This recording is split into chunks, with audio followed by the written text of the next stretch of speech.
Hello folks and welcome back to Medieval Total War. I am Dynastic and this is going to be part 4 of my early campaign where I'm playing as England. And I am always happy to jump back into this game just because it feels like going back home. And although I am enjoying my other two campaigns where I am playing in Rome as the Julii and Egypt, that game still for me, I still have a lot to learn for Rome. And it, just kind of feels like eating my vegetables, I just have I have to put a lot of time into that game to figure that one out, and for this game I already have done all of that. I've already eaten my vegetables in Medieval, and now every time I boot this game up, it's all dessert, It is all just dessert. And it feels good. I like dessert, so anytime I open this game up, I feel like, well, here's the thing, there's always still something to learn though. I haven't learned everything. That's not what I'm saying at all. But the uncomfortable stage is definitely over, so it definitely feels good jumping on into this campaign. Very excited for this one. So here I am at the year 1099, and I know that there's going to be a counting period for my glorious achievements objectives during this end turn, and that is where I need to make sure that I'm holding these provinces of Wessex and Aquitaine for 3 points each. Aquitaine is down here, so that's definitely, in danger, you could say. Normandy and Anjou. So again, these two provinces as well, you could say, are in danger of being attacked by the French. Flanders is not one of my objectives. It is one of the France's objectives. So that could be in danger just because of them wanting to take it back. But then like Wessex obviously is pretty safe. Mercia and Northumbria are also going to be safe. So I don't need to worry too much about those places. It's going to be down here on my 4-province front, which, although I do have units in place and I feel like I'm kind of covered, but I'm also kind of stretched thin. The thing is, the French, if they wanted to concentrate their forces on, 1 or 2 provinces, they might be able to take one of those provinces, or 2, perhaps. Their forces in Toulouse are kind of chunky. That's a lot of spears. If this army by itself wanted to attack Aquitaine, all I have are light cav and archers here. I don't have any melee infantry in Aquitaine yet. I do in Anjou. In Anjou I have 3 archers, 3 hobblars, and I will have 3 urban militia by the time this turn is over. So for those of you who don't know this already, but the units that you train during this turn will be available for the next turn. So you can always count that, to be a part of your defensive plans if you think you are going to be attacked. And like the same thing for buildings, I'm pretty sure they will be completed in time as well. These things all get factored in before the conflict part of the turn phase.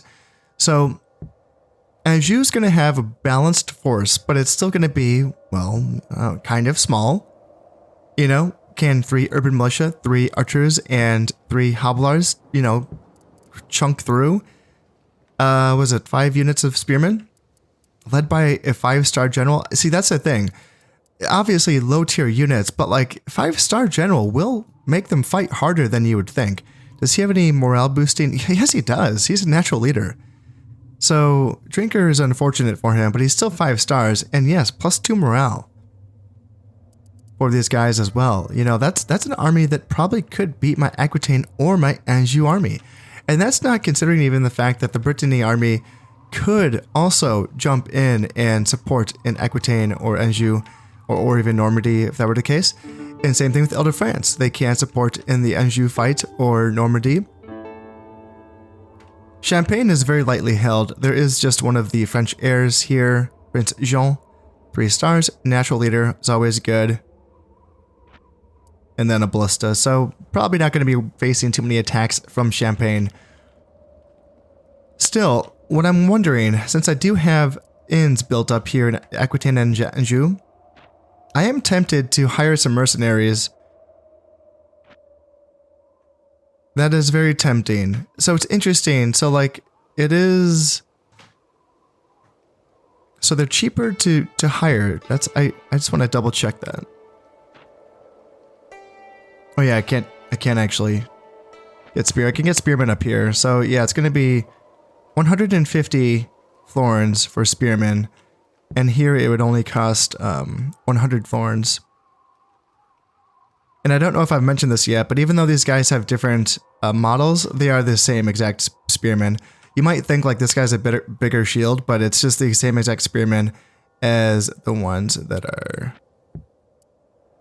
available up here. It's kind of weird. It looks like a much smaller spear, but the stats are identical. It's just that these ones are available. That's weird. I kind of thought that the big shields were available for the Western Catholic factions, and then the small round shields were available for the like Eastern Catholic factions. But I guess that's not the case. Yeah, I'm a little confused by that. I'm not going to be training those basic spearmen as the English, though. I will just be getting the Feared-Man whenever I can, just because they are better in every single way. Just a bit more expensive, but still. So we're getting these units, like Feudal Sergeants. This is a tier 2 spearman, basically on par with my Feared Men, at 100 florins instead of the 200 that it costs to train them. But yeah, their upkeep is going to be double, right? 124 instead of like 660 something, or yeah, 60 something.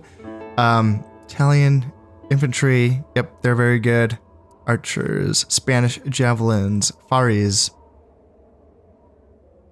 It's tempting, it really is tempting to hire these guys and just make sure that I can hold on to these provinces so I can hire mercenaries here in Aquitaine and Anjou. And I can get a pretty good stable of units here as well.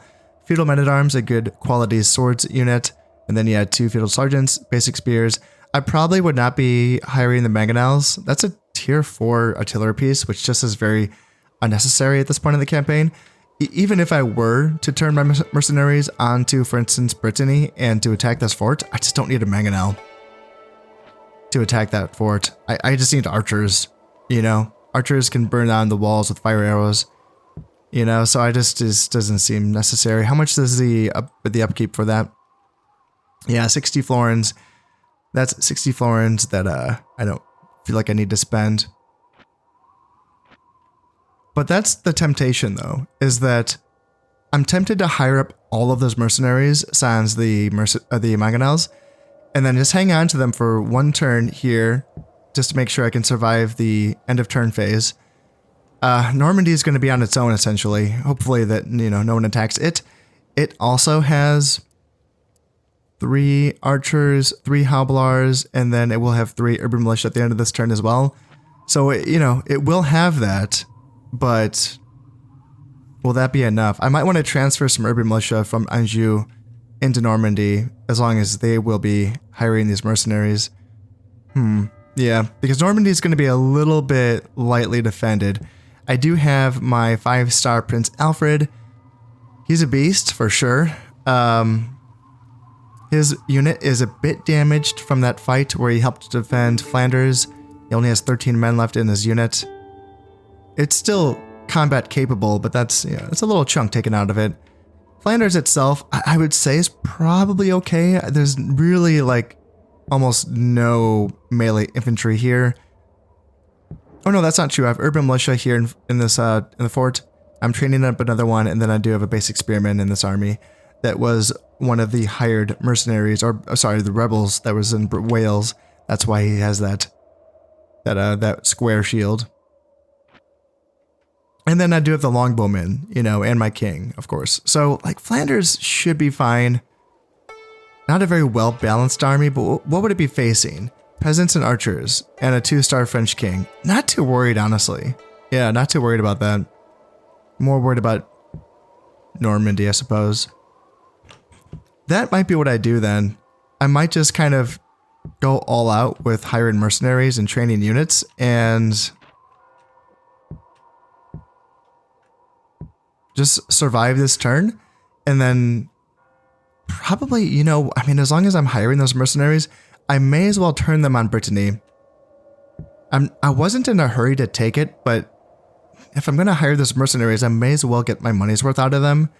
Every turn that I hang on to them, you know, probably needs to be spent pretty well, and I may as well, you know, not just hire them and then disband them immediately once I survive the end turn, you know?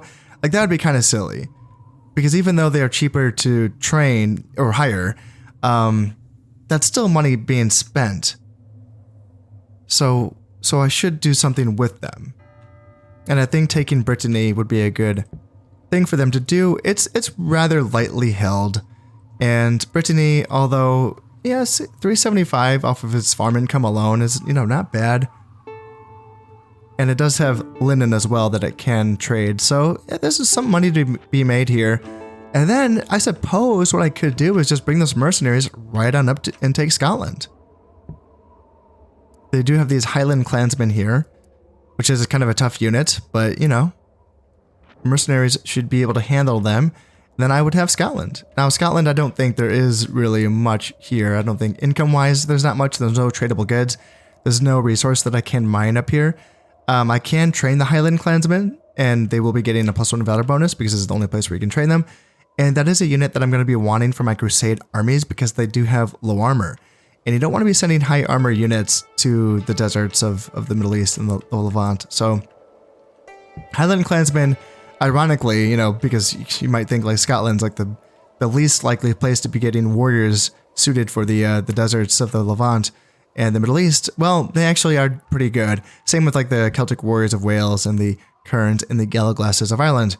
It's kind of funny how like the units, the regional local units of these provinces end up just being kind of like your desert fighting specialists, which is kind of a funny thing to think of, but it's just because they all have low armor. And although you can say that for like all units at this tier level, at tier 1, everyone has low armor. But these units have low armor and they're good fighters, and I think they have good morale as well. I would have to double check that, but I would imagine they have decent morale.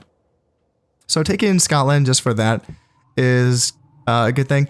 Also, just keep in mind, there's something that I've learned over time with this is that even while I do enjoy playing small and playing tall, I still understand the importance of having as many regions as possible because there's a lot of stuff to train in this game, like a lot. There's, you have so many units that you need, whether it's cavalry or, ranged units, melee infantry, and that's typically something that you want to specialize at this point in the campaign for different provinces training and specializing in different unit types. Now, over time, you will have provinces that will be able to train most unit types. Like I will have that much money to spend at some point where it's not going to matter too much about specialization.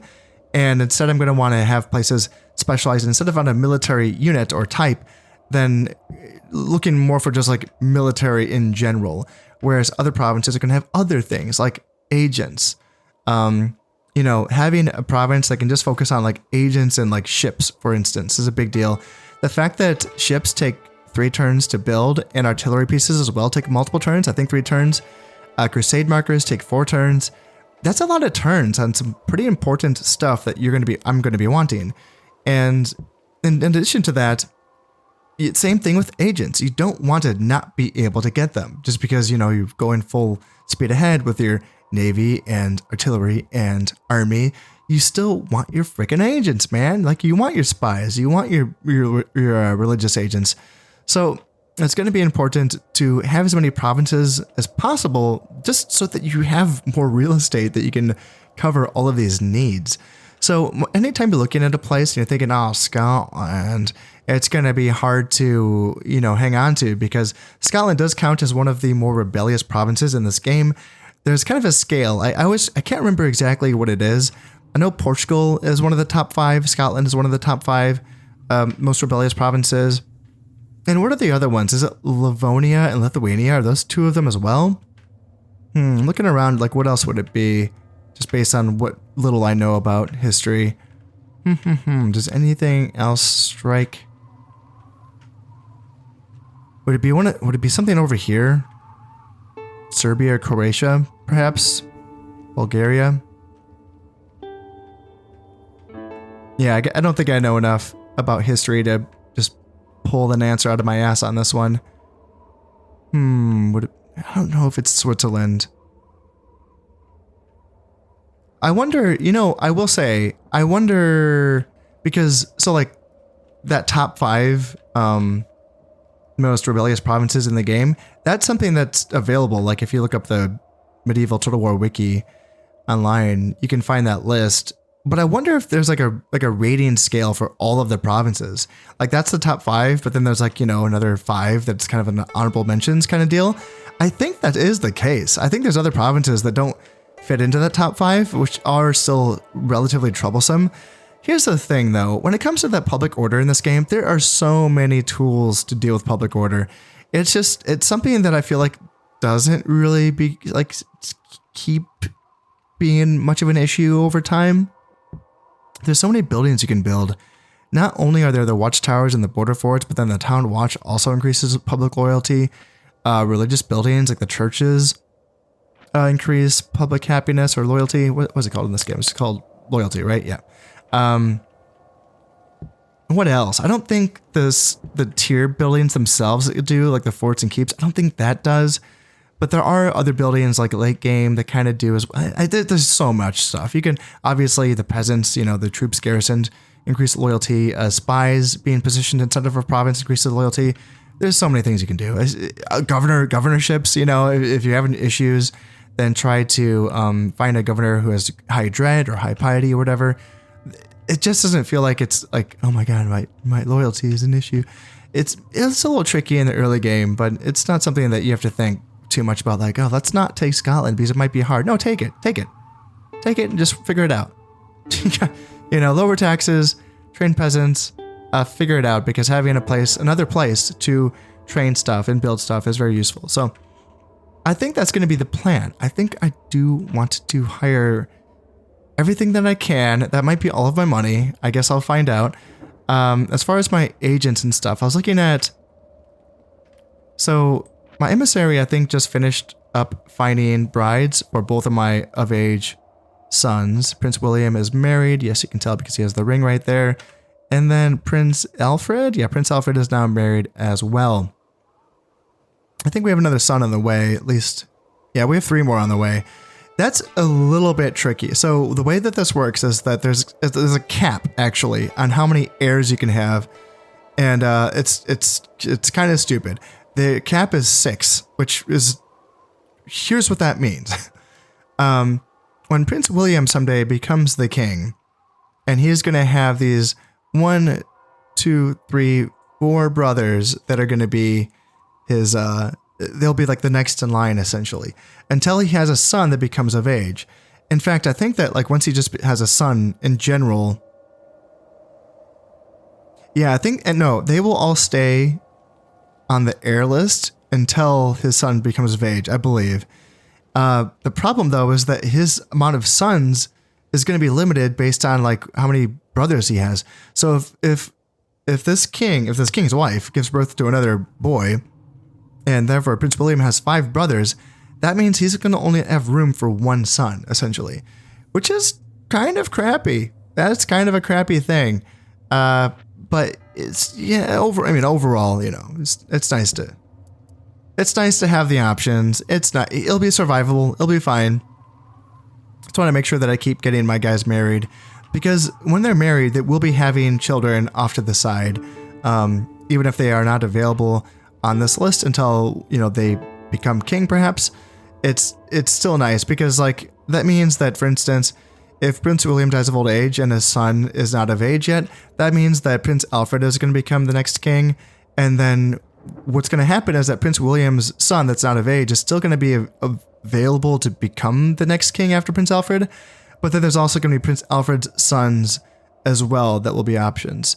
So like there's a bit of leeway there, which is a nice thing. So overall, more is better. So having you come up, I think what I want to do with my emissary is have you see in the beginning, in the first turn, I did assign my governorships just not willy-nilly. I took my time on that, but I did have to kind of I had to go below my standard, which is my standard is wanting 4 acumen for each governor, and I wasn't able to achieve that because I didn't have that many 4 acumen candidates, but now it's probably worth taking another peek at that and stripping any titles away from any governors that don't have that 4 acumen. And as long as there are better options, don't just do it for no reason. Look at my guys and see, like, is there anyone who's nope. Yeah, but that's what I want to do probably is look at this and see if there's any better options. And that's what my emissary can start doing here. So far no options here. Now look at you, you're already a governor. But that's what my emissary can start doing. And then my princess says, yep, this is an option, for instance. Like, you have to become a governor. You have good dread and piety as well. Like, you're a perfect governor candidate. Perk and Percy, yep, that's perfect. You, I think, are new. Yeah, Princess Mary is 16. And I think that my goal with you is to send you out east. I think I just wanted to kind of look at this situation and see what was happening out here, because I do intend on sending crusades out here eventually. Not, I'm not really, ready to do that yet, but eventually I will. Now, something I want to get better at doing also in my campaigns is not wasting my princesses. It's not that I waste them necessarily. I do, for instance, like use them for marriages with other factions if I need to do that. Or I will use them as close proximity spies just to kind of see what's in the region, like I am using Princess Mary here for. 2 Valor, what is that for? Is that just for getting alliances? Yeah, like for instance, I can see that there's feudal knights here in Portugal, 2 archers, 2 stars for this general, then 3 spearmen. So pretty chunky rebel garrison here for Portugal that either Spain or Cordoba is going to have to deal with. But she's 29, so she's going to be essentially, she's not going to be a marriage candidate when she turns, is it 35, I think? And therefore she's taken off the map. She's no longer available. It's like fate worse than death. Not really. She's just retiring. Okay, she's just retiring. That's it. She's just retiring. She's not, she's not being banished. Okay, maybe she's being banished. But maybe what I should be doing instead of letting that happen is maybe I should be better at, well, marrying them off. Now, it's my understanding that I technically can marry her to her brothers. Now, that's pretty gross, and I don't do that. They're loyal also, so there's no reason. And I wonder, that could be a desperation tactic to use, like if you just can't get them married to anyone else and you need people that have sons to continue your campaign. I suppose that is a desperation tactic. I've never felt like I needed to use that, so I haven't done that yet. Now, up until very recently, I was under the impression that you do not get incest traits for marrying your princesses to your princes, to her brothers. And I came across, I was reading the Vices and Virtues list recently before I started this campaign, I believe. And I came across, so here's the thing, there's an incest trait or two, like a line of incest traits that has nothing to do with your actions in the game. It's just like a bad luck thing. Like you just get an incest trait just out of bad luck. And it sucks because it's really debilitating to the growth of your characters. They're going to be losing command and acumen. Like it really, really sucks. Especially because there's nothing you can do about it. And so I thought that, therefore actually committed incest doesn't have doesn't really do anything. But then I saw that I'm pretty sure I saw that. I would have to double check this, but I'm pretty sure that I saw another incest line in that list of vices and virtues that I had never seen before because I had never done that. I had never actually married my princesses to her brothers in any of my games. But I'm pretty sure that I saw that. I'm pretty sure that I'd see that there's another incest trait line. I wonder, I would have to look at the effects of it because the normal incest line that exists that I've seen is already very, very bad. So I'm wondering if the one that you do on purpose and, commit on purpose, is that worse or what? I don't know. I would have to look at that, but it's interesting because there are the drinker traits in this game as well, which are also very, very bad. They're as bad as the incest traits as far as I'm concerned, because you're losing command and acumen. Pretty bad stuff. I'm wondering, I just started thinking, I was under the impression that those the drinker traits were the same as the incest traits and that they're just purely bad luck. There's nothing that you can do in the campaign map to influence them, but they wouldn't be attached to you building taverns, would it? Because taverns are something that you build in like your tier 2s. The taverns are what you use to train assassins. It's a tier 2 building.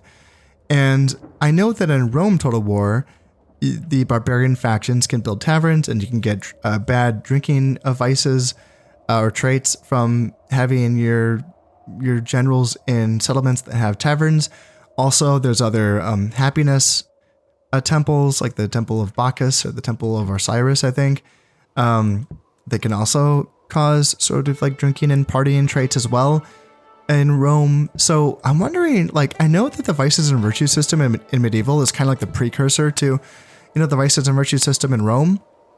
And there definitely are instances where, if you build certain buildings, you will get certain traits in this game. Like a governor that's in charge of a province that's building a lot of agricultural stuff will get the steward trait. So he's given plus 10% bonus to agricultural output in his province. Good stuff, right? So like, now I'm wondering, are the drinking traits in this game attached to taverns at all? Like that would make sense. I just haven't observed that, and I haven't seen that mentioned anywhere.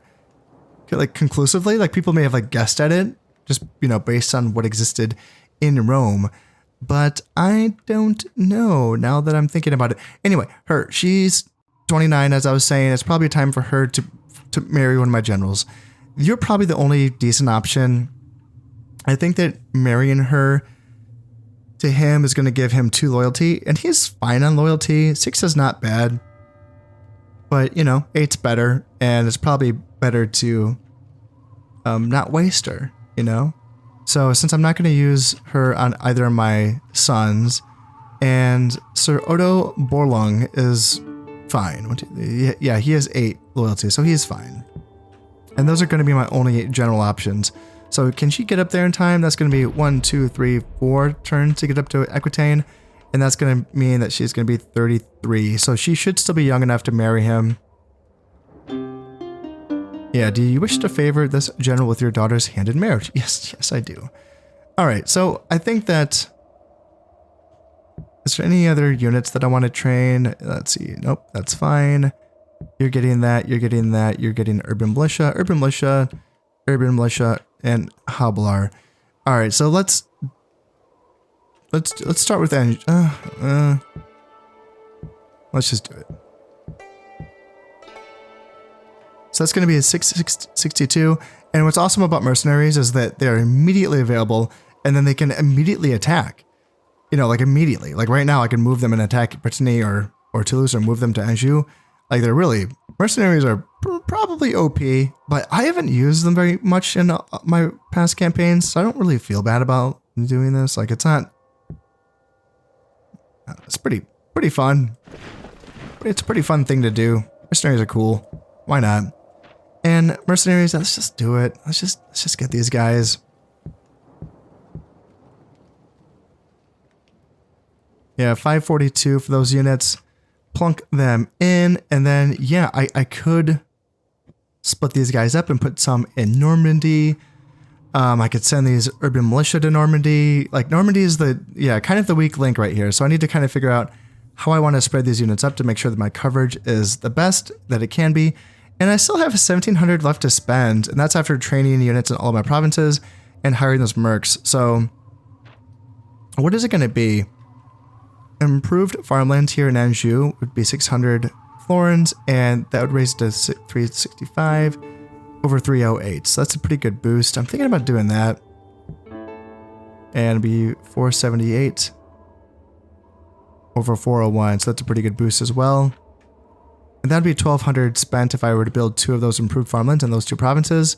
So that's an option. I'm building an inn here in Flanders. Let's see, I'm building Spearmaker. Nothing's being built in Wales, so yeah, that's tempting to get something going there. And nothing is being built in Mercia either. And nothing's being built in Northumbria. I'm tempted to actually put in... I want inns everywhere, actually. So let's get an inn in Normandy. And then the improved farmlands here in Anjou. So that's going to be 1,000 spent. And I should still have 700 left to spend. What I think I'm going to do is put in for a town watch here in Mercia and Wales. That's going to be boosting the loyalty. And eventually I'm going to need those buildings if I want to, you know, train other units, because I need the town watch as a stepping stone building to, you know, build any other unit producing building. I can't, so that leaves like 300 foreigns for Northumbria. The only thing I could afford is a boyar, and I don't really need to train archers up here. That's not something that I'm going to prioritize, so I'm going to leave that. So the only thing left for this turn is to find my first target that I want to send my emissary after to strip a title so that I can give that title to someone else. I think, so if I were to look at, I guess just kind of go down the list. What's the best way to do this? Yeah, I probably want to go down the list and see. Let's see, I can find, yeah, there we go. So I can find the governor by doing that. So you're the Count of Anjou, you have 4 acumen, you are fine. Lord Wolfstan, Count of Flanders, you are fine. All right. So Anjou and Flanders are fine. Let's just keep going down the list here. I have found my first target here, Lord Maitland, the Earl of Mercia. Yeah, 2 acumen is not going to be cutting it, sir. Sorry, man, but I am going to have to... I mean, you have plenty of loyalty, so you're not going to be too bummed out, I don't think. You should be fine. So let's send you on up here to strip this man of his titles, and then I will be giving it to this man over here, Perkin Percy. Yeah, you'll be the new governor of Mercia in due time. Now, if I were to want to spread the love a little bit more amongst these 3 provinces to try to make sure that Normandy has a better chance of standing on its own, then I might want to do this and bring these 3 spearmen, 1 Italian spear, and 2 feudal sergeants, leave them here in Aquitaine because there are 0 melee units here in this Aquitaine army, and then consider sending these 3 units, Javelinman, Archer, and Fari, up to Anjou. That's kind of what I'm considering here. So they would have 2 urban militia. What other melee units do they have? So they would have 2 feudal sergeants and then a basic spearman. I could take out this feudal men-at-arms and then perhaps take out this Druzina cavalry, which it's kind of a medium cav sort of unit with a bonus versus armor, which is pretty nice. And maybe send those units up to Normandy just to give this Norman army just a bit of a punch, I think. And that might be the best I can do here. I'm still a little bit worried that I gutted the Aquitaine army out a bit too much here. But these are 3 solid spearman units and 3 archers and a bunch of, like, a horde of cav. You know, being led by a 4-star general. I think that's okay. I think there's a chance that that can hold. So let me just double check my taxes, make sure everything's fine, everyone's happy. Being taxed very high, that's the kind of people that I love to be governing. Yeah, yep. They're over 100%, so that's fine. Yeah, that's all looking good. Okay, let's drop a save.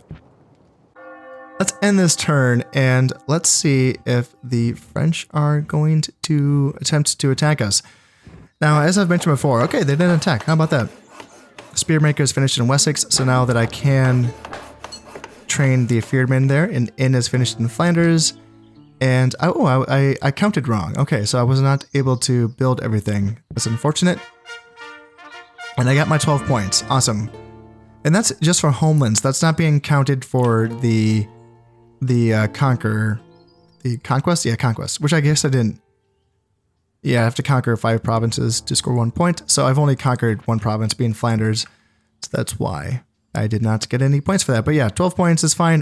How's that like looking? The Byzantines and the Almohads are ahead of me. And the Germans and the Italians are also ahead of me as well. But I am ahead of, like, yeah, I'm kind of middling, aren't I? Yeah, that's kind of what it feels like. And then it's worth checking this panel here after every counting period, not in the same turn, but the turn afterwards, because that's the turn where these objectives might be switched around a little bit. Sometimes these points get switched around via provinces, or no, sometimes a province will be added that you have to go get to get some more points, or you just get a wholly newly unique objective as well. So it is worth checking after every counting period. The Byzantines are still holding on to Anatolia. Man, look at these guys. They got a 7-star counterfact general. Jesus Christ. Prince Alexius. Yeah, killer instincts, so +2 valor, +1 dread. Yeah, he's looking pretty good. And these Varangian guards. This is the best heavy infantry unit in the game. They are just beasts. Let's just keep poking our heads about. See what we can find here in Armenia, or Lesser Armenia, and then in Rum. Rum is the capital of the Turks, so I want to see if they are still holding on to that. And yeah, I got 133 florins in the bank. That's not good. That is not good. How's my income looking? Okay, mine is 224. So that's very, very bad. So it was the improved farmland that was not built. Okay, so let's just take that off for now, since I won't be able to afford it anyway. And so I'm going to be losing 224 florins per turn. So I definitely need to do something with these mercs now. So at this point, now that that counting period is over, if the French were to attack me, well, my mercs are essentially gone into Brittany, then I can at least retaliate in the very next turn. So I think that that's what I'm going to be doing here. So they have archer, urban militia, and then 4 peasants and 1 hobbler. So let's send the spearmen from there, and yep, mercs from there.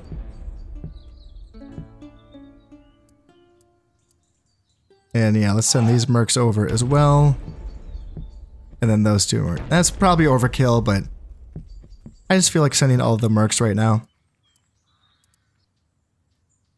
Because I am broke and I can not train anything or build anything, I'm just going to have to keep on moving on here and take Brittany. And yeah, it makes me wonder if training all of those or hiring all of those mercenaries was indeed the right move, but you never know what's going to happen in those moments. And I feel like guaranteeing that I scored all of my points and, you know, kept the French out of my territory for that turn, that felt necessary. So I'm not going to beat myself up too much for that. Obviously, you know, not making money at that stage of the campaign does not feel good, but that will be rectified once I take Brittany and take Scotland, and then I will be disbanding those mercenaries, so that will be fine at that point. So yeah, here we go. You know, I outnumber them by 280 soldiers, and oh, I forgot to bring a good general. Ooh, okay. Yeah, not having any like leadership buffs from a general is a little bit scary, but my army is just better than theirs. So hopefully that is enough to do the job. I don't think that I want to attack in the rain. I think that they only have 1 archer, and I might only have 1 archer as well. But in addition to diminishing the effectiveness of archers, the rain is also going to essentially make people get tired faster, is my understanding. And as the attacker, you don't want to be getting tired faster. So that's, I'm going to try to wait on this.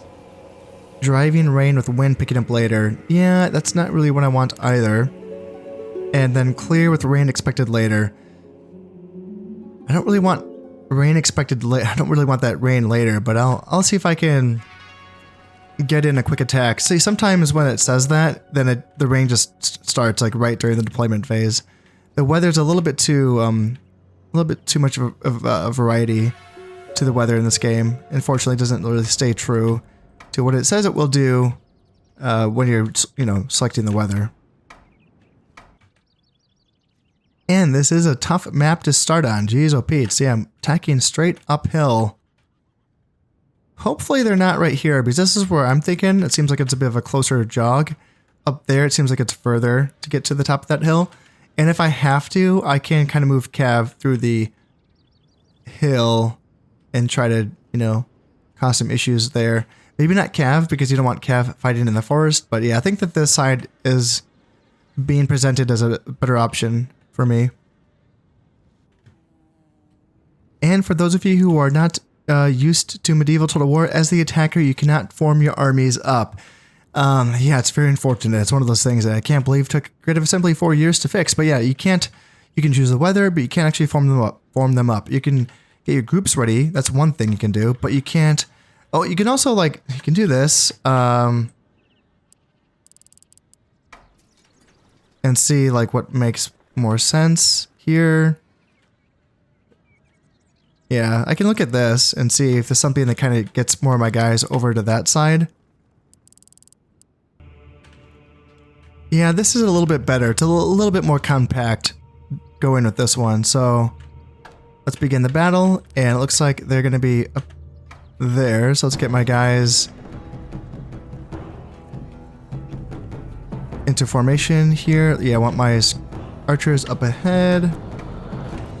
And then, yep, javelins up ahead there.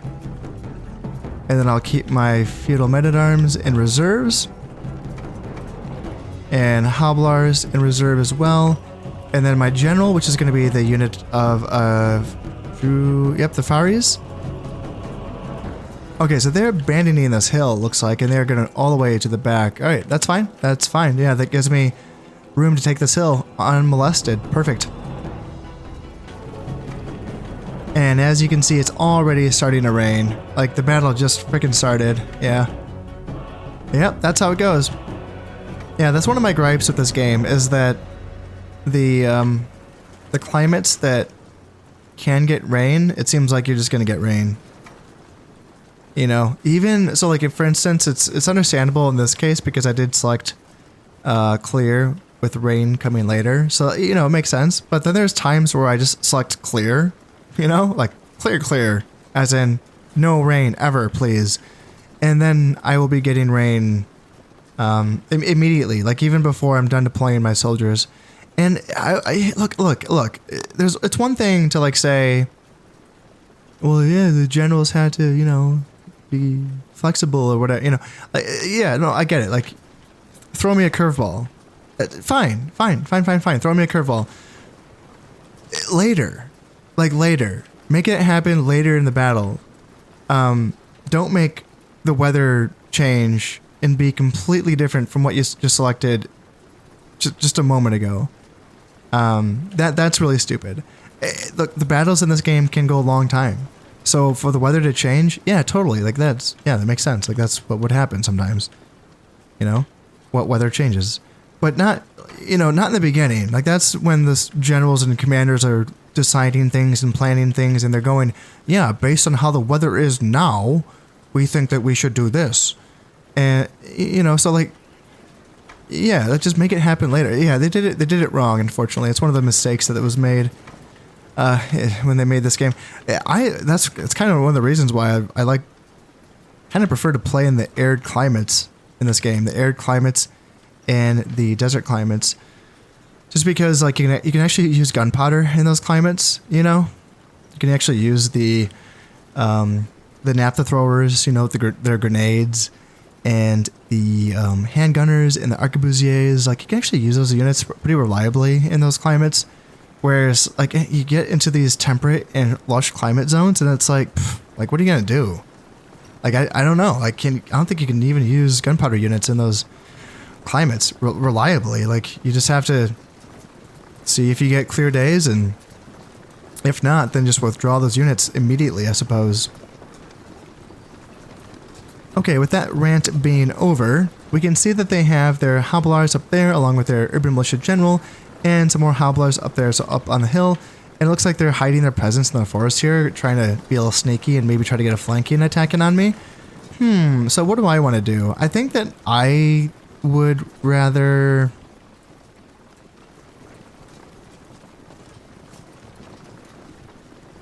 Okay, so I got some archers in there as well. So their archers are starting to move out. What do I want to do about that? I think I want to move my archers in front like that, and then advance here.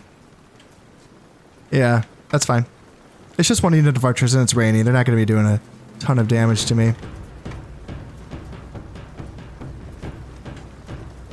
So let's keep my guys together here and here. And who are they shooting? They're shooting at my Italian infantry. Yeah, that's a good target. That's a good freaking target. Yeah, I like to keep my skirmishers in front of my infantry blocks because, you know, typically that can help draw fire from the enemy range units. So like having my Spanish javelins, I know they have small shields. I think you can actually see their shields, maybe. Maybe they don't have... Oh yeah, maybe they don't have shields.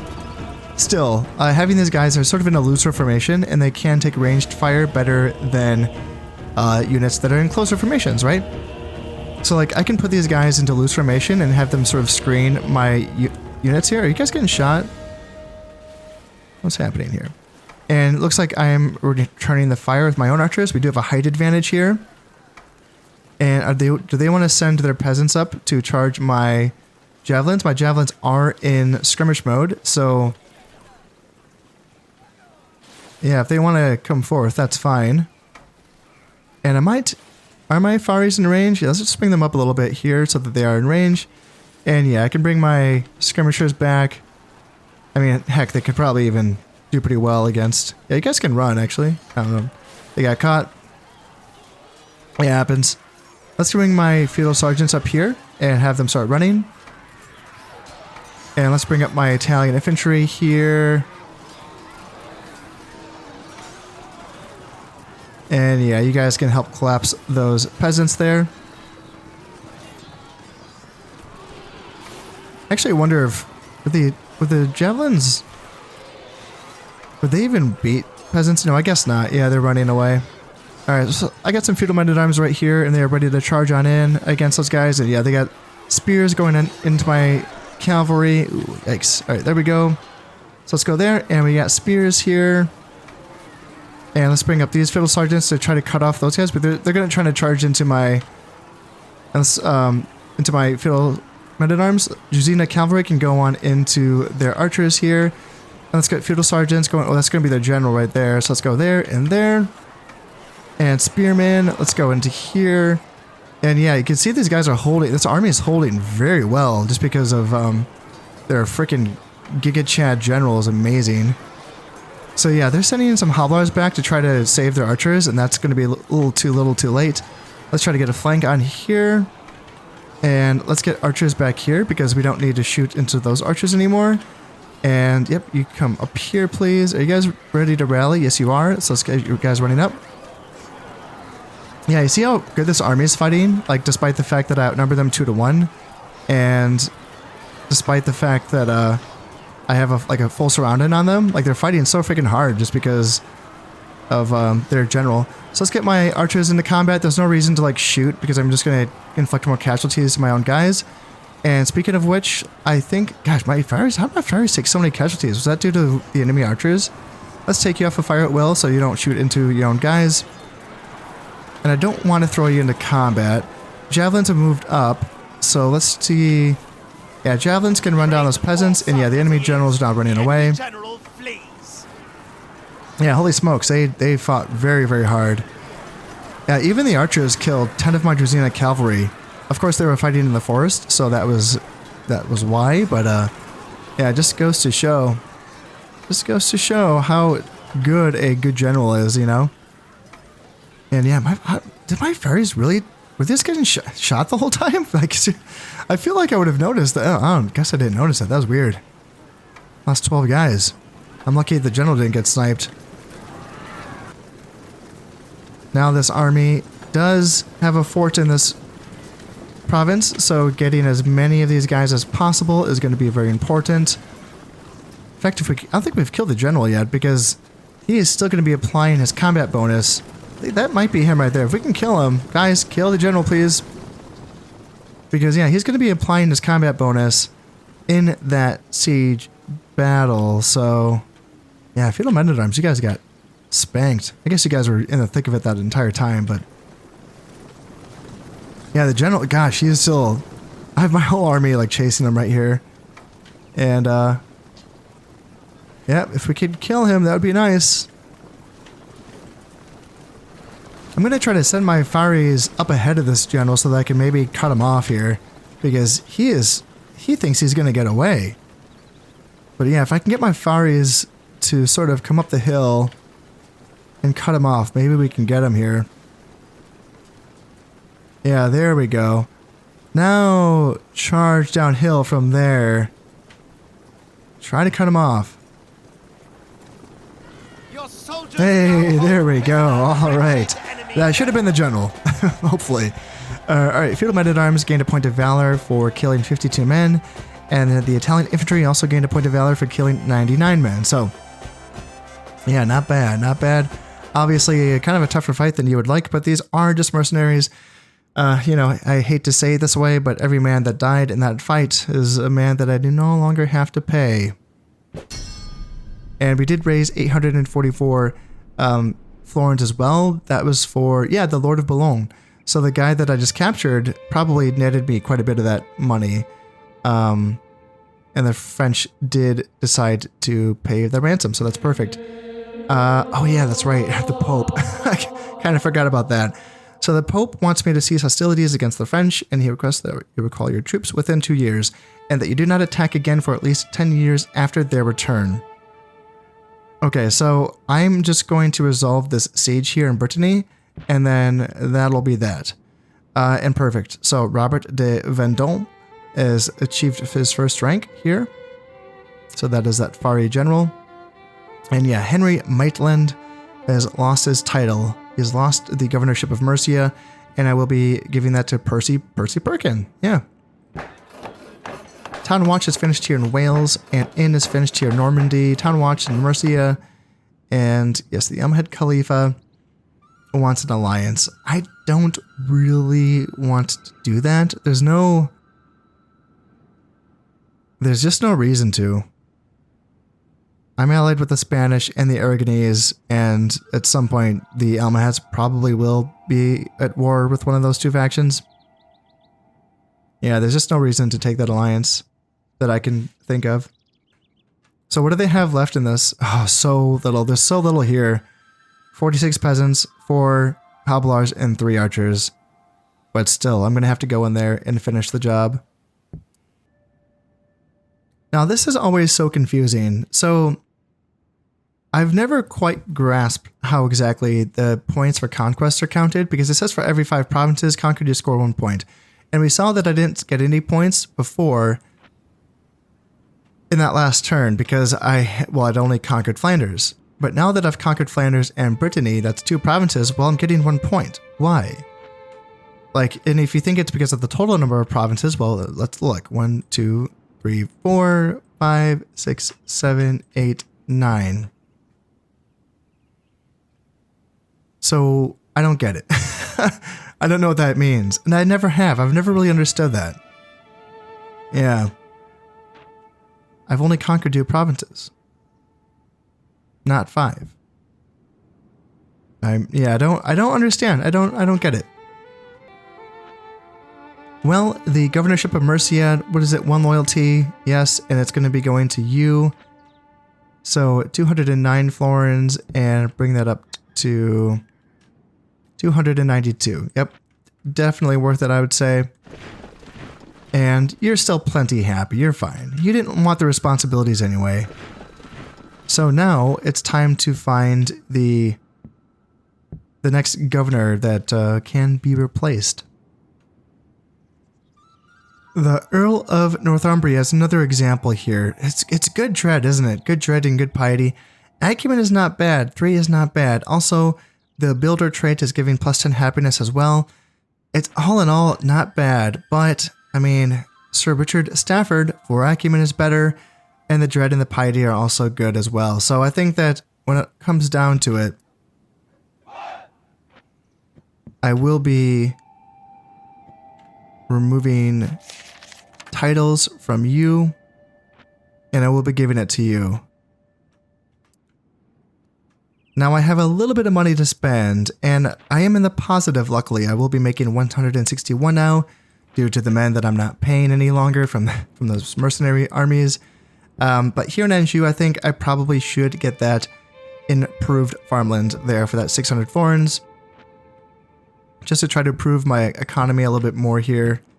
And yeah, that's going to be fine. Okay, So this is going to last for 4 turns if I were to just siege this out naturally. Now that's, actually, I think that does count against, like I think if you don't attack the fort or the fortification or the defensive structure, I think that counts as not attacking as far as the Pope is concerned. So I think if you're out of time and you just have to like siege down a garrison without like actually attacking to make sure the Pope doesn't get pissed at you, I think that counts. Let me know if I'm wrong, but I think that you can just sit here if I wanted to. But in this case, I definitely want to attack and get this siege over with so that Brittany can now be mine and I can start making some money off of this. That seems pretty crucial. I am ready to end the turn here, but this is where things are a little bit crucial or critical, because if I were to be attacked by the French in this turn, and if they were to win that battle and I had to take back whatever province that they took off me, then that would count as I think the last turn that I have available to... Well, the Pope's at two years. So is it just this turn and next turn then? So maybe if the French did attack it during this end turn, I might still have time to respond and not piss off the Pope. I would hope so. I think so. I don't know. Gosh, yeah, these are things I don't have much experience with, I suppose. Yeah, I've not played many Catholic factions that fight other Catholics. Come to think of it. Yeah, it's just not something that I have a lot of experience in. All right, let's make sure that I'm attacking this castle here, and let's end this turn. Yeah. Let's just finish off this little mini war taking Brittany. Let's hope that there's no retaliation from the French. Perfect. And I should fight this myself just to make sure that I take as few casualties as possible. Here we are fighting our first siege battle in this game, I think, right? Yeah. Yep. Yeah. And yep, that's a basic fort. No defensive upgrades. There's no motte. There's no raised ground underneath there. And all I can do, or all I have to do, is send up any infantry unit to basically throw torches to burn down any section of the wall, including the gate. The gate is a little weaker than the walls. There are going to be invisible archers shooting at me from the walls, and they will be in range of my archers, as my archers use fire arrows to burn down the walls themselves. I can put my archers in loose formation to try to take as few casualties as possible from that. And I can set up my basic spearmen to get through the front gate. I'm not going to be using my Italian infantry or my feudal men-at-arms because those are my best units. Honestly, yeah, like 1 unit of spearmen and 1 unit of archers should be more than enough to win this battle, I reckon.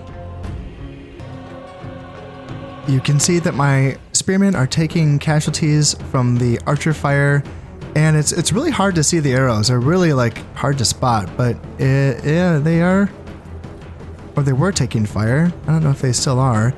And the archers haven't lost a single man yet, and they're not quite in range. They're getting shot at though, so let's move up until they are in range.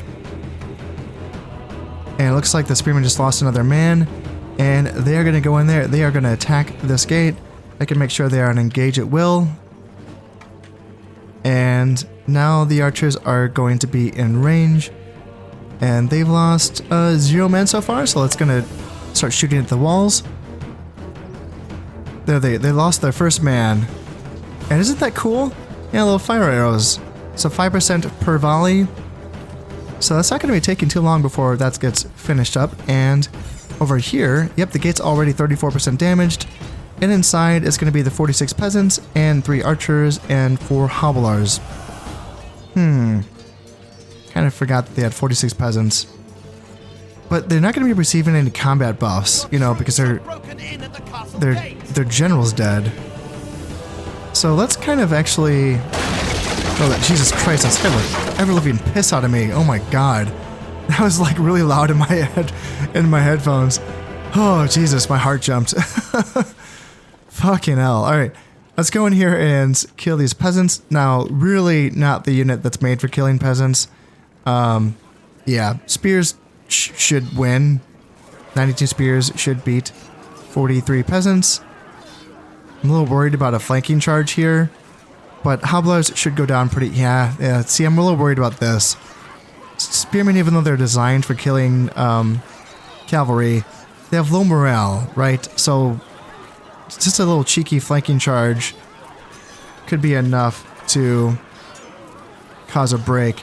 But they're cleaning up the peasants pretty nicely. There's only 19 left, so they actually are doing a rather fast job of getting through there. And the archers are not quite through the wall yet. There we go. Right on cue. So we can move them up here now. Let's put them in close formation just because that makes them a bit easier. Let's have them start running, and they can maybe shoot down these 3 archers. Yeah, we're lucky that these hobblers are not getting involved here, because they could have... Just as I say that, they start to move. Are you thinking about charging into my spearmen? There's only 5 peasants left, and archers, are you guys in range of these archers? Yeah, so shoot them, please. Even a ranged unit that is not causing much damage, just by firing into another unit, they're going to be causing a morale penalty of -2. So these 2 archers, just by shooting at my guys, they're going to be causing a morale penalty. So getting them down will be nice. And let's see, I don't want these hobblers to charge my archers, so let's go here and here.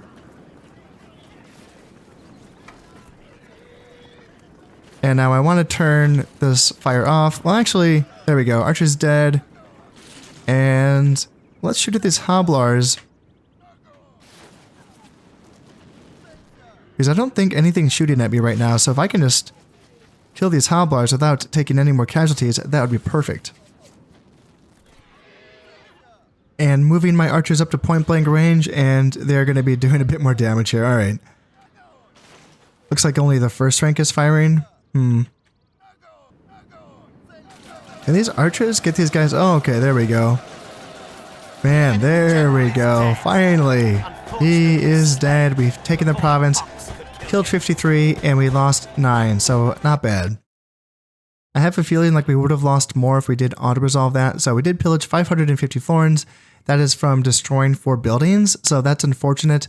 Including the fort, yeah. So the way that works is that if there's any upgrades to a building, and for the defensive structures, that includes any of the defensive upgrades, for like the fort, like the motte or the bailey, or for something like that, then that means that simply it would just be like, this wouldn't say destroyed, they would say damaged, and that they would be losing that 1 upgrade, right? But you'd be keeping the fort itself. This also works, for instance, if there are no upgrades. So like if you have a keep with no upgrades and then it gets damaged, it goes down to a fort level. So it can be nice. It's kind of a funny thing. Like it can be nice to like, attack a place that has the defensive upgrades, because that means that you get to actually keep that, that tier essentially. So in this case, I actually have to build up again that fort, which sucks. And that includes the other 3 buildings. I think it was like, an inn and some other stuff. So yeah, not getting any of that sucks. The 550 seems like it's like a nice consolation prize, but I would have preferred to have those buildings, but that is the way that it goes. All right, the Spanish have the most developed technology. Good for them. And we could tell in that, actually in that last message, that when it was giving that message about the Spanish, that it was showing me Valencia was highlighted. That tells me that the Spanish king is in Valencia, and it starts off as a rebel province, so that means that it's now owned by the Spanish. Yes. Robert de Vendôme is now 2 stars. Good for you. It's going to make it hard to want to disband you, now that you're gaining all of this experience. Salt Mine Complex is finished here in Aquitaine, so we're getting a bit more money there. And perfect. Sir Tancred de Normandy has wed my daughter. So his rise in station has strengthened his loyalty to his country and to you. Perfect. Prince William, honorable warrior. Awesome. Look at that. This man's chivalrous conduct has been noted with approval by his friends and enemies. +1 morale, -1 dread. So the dread's not going to be an issue because he's never going to lead anyone. Like, he's not going to be the king. He's the second in line, I believe. Actually, shit, is he? No, he's the first one, isn't he? Ooh, that means that's not that great then, because you want dread if you're going to be the king, because that applies to all of your provinces. And Lord Svinford, builder, +10 happiness. Okay. All right, so Brittany is now ours. Perfect. So we did keep the improved farmland. Okay, that's a nice consolation prize. And making 162, can we bump up these taxes to very high, making 202? And we can, so it's going to be 1 loyalty for the governorship of Brittany. We cannot grant governorships to any of the mercenaries. And, shit, in addition to that, okay. What I should do then is I should train peasants from somewhere else. Like, I should train peasants from Normandy, for instance. I want to keep training urban militia from Anjou so that I can send them down to Aquitaine. So I'll train peasants here in Normandy. In fact, I could bring these peasants over right now. Actually, yeah, that's what I'll do. I'll bring peasants over from all 3 provinces. And then I'll try to find a governor with high dread and acumen, if at all possible. How's the zeal here? 48%, so that's not nothing. So if I can find someone with decent piety and dread and acumen, then maybe I can leave these mercs out of and have them keep moving quickly, so that I can get them up to Northumbria so that they can attack Scotland soon. This should be perfect. Sir Richard Wulfstan, 4 dread, 6 piety, 4 acumen. Yeah, that is looking pretty gosh darn good. So Brittany is sitting at 196 loyalty now.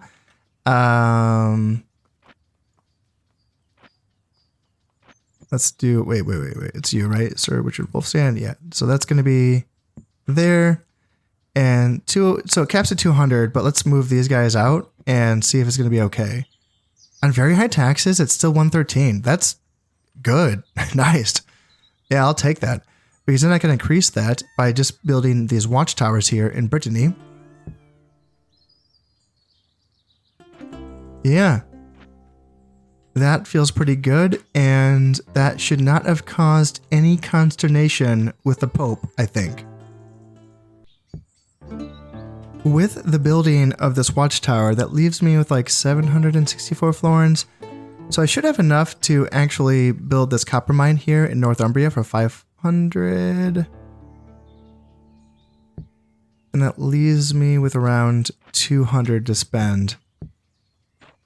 Okay. Is there any place that I want to spend that on, or should I just save that? Ooh, perfect. Okay, getting a spearmaker in Mercia. Yeah, getting that, being able to train Fearmen in Mercia as well. That'd be nice. Yep, let's do that since I can afford it. So my princess has found out that the Byzantines do hold Anatolia and Lesser Armenia. The Rums still hold Rum. Or the Rums. Jesus, the Turks still hold Rum. They have a 6-star general, Bedouin Camel Warriors, Amir Sabah. Okay, yeah, 6 stars. Holy shit. Skilled attacker, +1 command when attacking. Must be an historical general. I'm not familiar with an Amir Sabah. Interesting. Okay, so I want to keep looking at this. What else? Yeah, I got Turkoman horse and horse archers. All right. Let's see Trebizond, and let's just keep looking around here. Actually, you know what? I want to see Edessa. Yeah, because that's going to be an eventual crusade objective, eventually. So I just want to see if the Byzantines perhaps have maybe nipped Edessa off of the Turks, but I guess we'll find out. For now, though, I'm tempted to end this turn. And I'm not going to play much longer, but I just want to see what happens because I'm excited. Yeah, I like it's hard to end my playthroughs with this game. It's just really comfortable and very fun for me, and it seems to move at a pretty nice pace, you know. And I know it's going to change with Rome. I get it. I will eventually pick up the pace when I'm playing Rome, but yeah, right now it just feels so slow. Like it just feels like I'm just kind of moving at a sluggish pace. But yep, here oh shit, the Turks are retreating from Rum? From what? A cat-affected general?